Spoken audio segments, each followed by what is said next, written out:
I want to start off by giving all praises to Yahweh, Ba'Shem, Yahweh Shai, Ba'Shem, Rakakadesh. The ones to the elders, apostles, of great millstone to tell me this truth. Alright, I'm going to do one on Deuteronomy 22 and 5, and probably a second part. Probably make one video out of it, out of Leviticus 18:18. Alright, now, the woman should not wear that which pertains unto a man. Neither should a man put on a woman's garment. For all that do so are an abomination unto the Lord, thy power. Alright, and the thing I see with this verse a lot is that people misuse this verse to just say that a woman shouldn't wear pants, and it really doesn't fit that.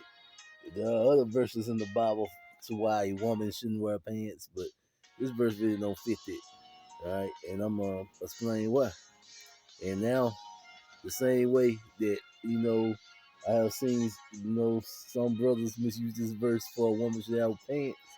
The Christians are misusing this verse for the Hebrew Israelite garments that the men wear, which are very manly. But it's the same thing. It's a misuse of the verse both ways. Because this verse is talking about cross-dressing. All right?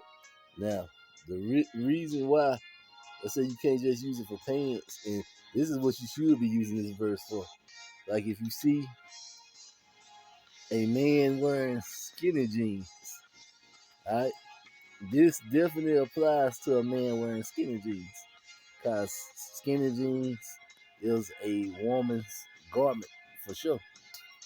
Alright? I mean, there's no getting around this. All these men are wearing a woman's garment. These tight, form-fitting clothes to your body, these are women clothes. Alright? So any brother in the truth wearing skinny jeans is wearing women clothes. And there shouldn't be no brother in the truth with no skinny jeans on, but you know what I'm saying? It's just wrong. Alright? This is definitely some homosexual stuff. Alright, and if you go they got see.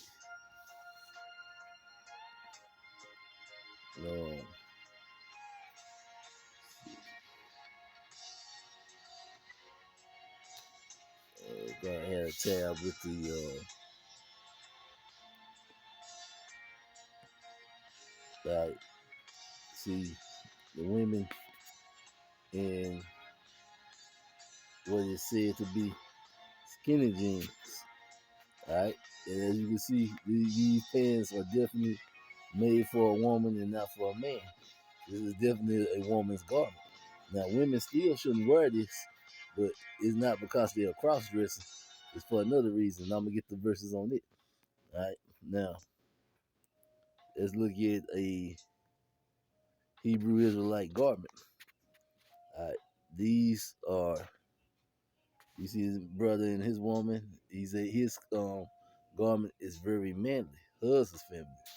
Alright, and as you look through, you see brothers in vestals and robes and things of that nature, and they are all very manly. Now they are long flowing garments, but they are still manly.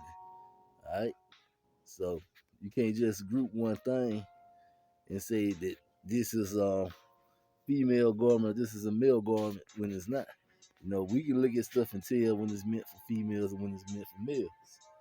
Alright, and these, images of skirts and dresses, some of them, might be acceptable, and some of them they shouldn't be wearing.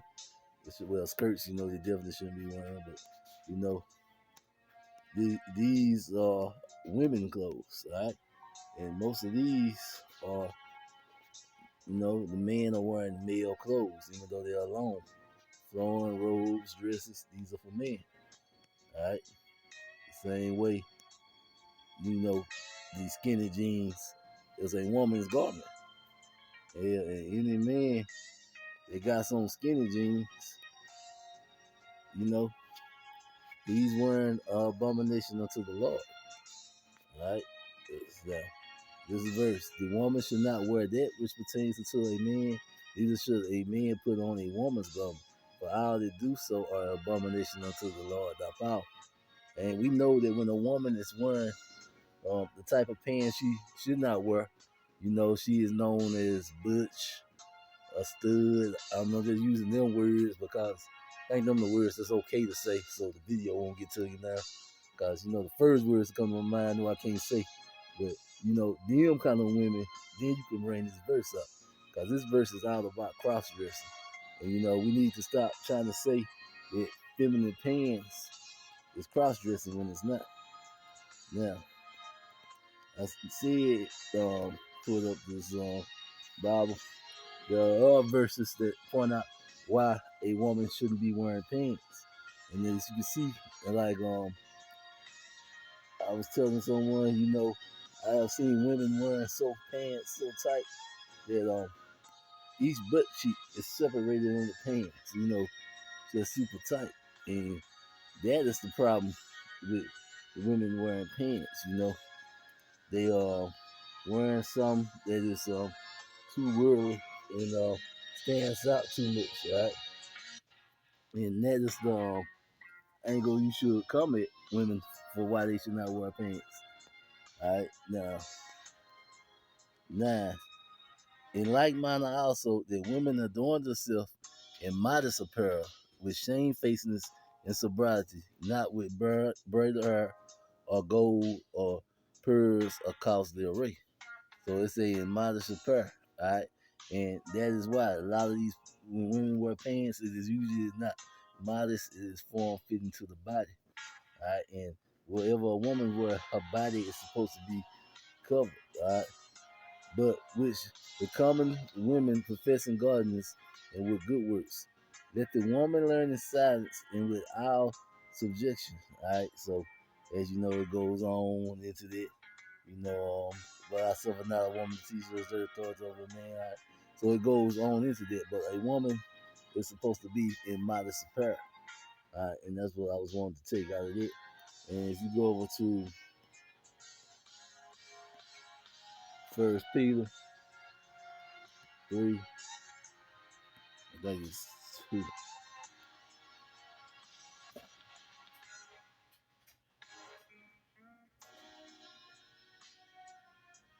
All right, who's adorning, let it be, third verse, who's adorning, let it be not be that outward adorning of plaiting her or wearing a gold or putting on of apparel, but let it be the hidden man of the heart, in which is not corruptible, even which is not corruptible, even the ordinance of meat and quiet spirit, which is in the sight of Yahweh a great price. So that is what it's supposed to be. All right, so you're supposed to be wearing stuff that is modest. All right, so that is what I was trying to get it on it. And if you go to Proverbs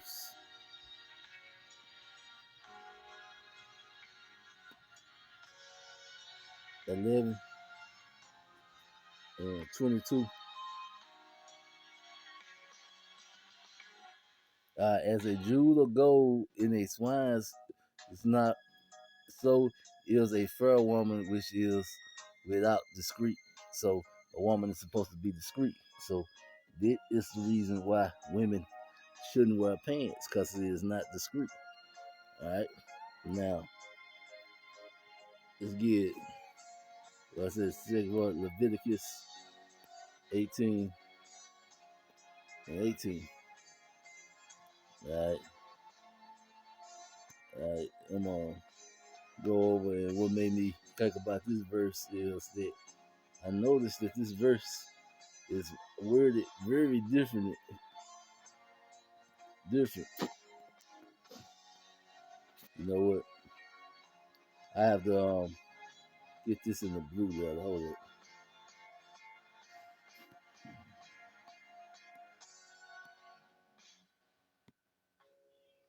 All right. So I can put up the different translations, because that's what I was seeing that was so different about this verse. That depending on which translation you put up, it seemed like the verse was saying something different. All right. Leviticus 18 18. Let's do the translation comparison. All right. Now, the King James say, neither should thou take a wife to her sister to vex her, to uncover her nakedness beside the other in her lifetime. All right. And the translation it says, the NLT, while your wife is living, do not marry her sister and have sexual relations with her, for they should be robbers. And what's this say? Let's see, get one more. You got HNV. You should not take a wife to her sister to be robbers, to uncover her nakedness while her sister is yet alive. All right, now let's go back to the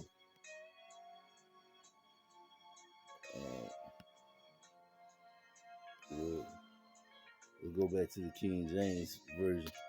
All right, now to get this to understanding, the 17th and 18th verse is the verses about the people that a man is not blood related to, that he shouldn't mess with, and it's because they are blood related to his wife. Thou should not uncover the nakedness of a woman in her daughter, neither should thou take her son's daughters or her daughter's daughters to uncover her nakedness, for they are her near kinswoman, and it is wickedness. So pretty much people that are close kin to your wife, you are not supposed to mess with. Neither should thou take a wife to her sister to vex her, to uncover her nakedness beside the other in her lifetime. So it say, neither should you take a wife to her sister to uncover her nakedness beside the other in her lifetime. All right, now if we go into the Learner Bible and we look up the word vex. Strong's H 6887. Sarer. Sarar. And we look, it say to bind, to be narrow in distress, to make known, to cause distress, to besiege, to strain, to burn. All right, so this is what this word means, to cause distress, to besiege. So it's saying to upset your wife is what this is getting at. You ain't supposed to take her to her sister to upset her. Right? And to uncover her nakedness beside the other in her lifetime. All right. So this is saying that you are not supposed to take a wife and her sister to upset the wife. But when you read it in the other translations, it seems like it's saying something totally different. All right. Beside the other in her lifetime. Now, and what made me really want to check on it, because we know if you go into Genesis 29, Jacob, let's see, somewhere around verse 21. All right. And Jacob said unto Laban, give me my wife, for my days are fulfilled, that I may be buried. And Laban gathered together all the men of the place and made a feast. And it came to pass that in the leaving, he took Leah his daughter and brought her to him, and he went into her. So this was him giving him her. All right. And it came to pass in the morning, behold, it was Leah. And he said to Laban, what is thou hast done unto me? Did not I serve with thee for Rachel? Wherefore then hast thou beguiled me? And Laban said, it must not be so done in our conscience to give thee younger before the firstborn. So he fulfilled her week, and we will give these also for the service which thou hast served with me yet 7 other years. So Jacob had to work 7 more years. He worked 7 years for one woman and worked 7 more years. All right. And Jacob did so and fulfilled her week. And he gave Rachel his daughter to wife also. So, the father of Israel, had 2 wives that were daughters, and 2 concubines that were his wife's servants. So Israel came out of 4 wives, 2 of them being sisters. All right, so that what had me want to look up there. I like if Israel came out of 2 sisters, could this verse be saying it? So what the verse is saying is that you're not supposed to take your wife's sister to upset her. So that's pretty much one of the few times where a man is supposed to, I guess, need the woman's permission to do anything. Probably the only time in the scripture, well, man needs the woman's permission to do anything is to marry her sister. All right, now this is Exodus 21 and verse 10. And if he take him another wife, her food, her raiment, and her duty of marriage should not be diminished. And if he do not these three unto her, then she go out free without money. So pretty much it's saying that a man can have as many wives as he can take care of, is what this verse is getting at. All right. So now read Leviticus 18 again. Neither should thou take a wife to her sister to vex her, to uncover her nakedness beside the other in her lifetime. All right, and it's a beside the other, so they ain't supposed to be nowhere near each other to uncover her nakedness beside the other in her lifetime to upset her. All right, so I think that was pretty self-explanatory there, cause the King James version is saying beside the other in her lifetime.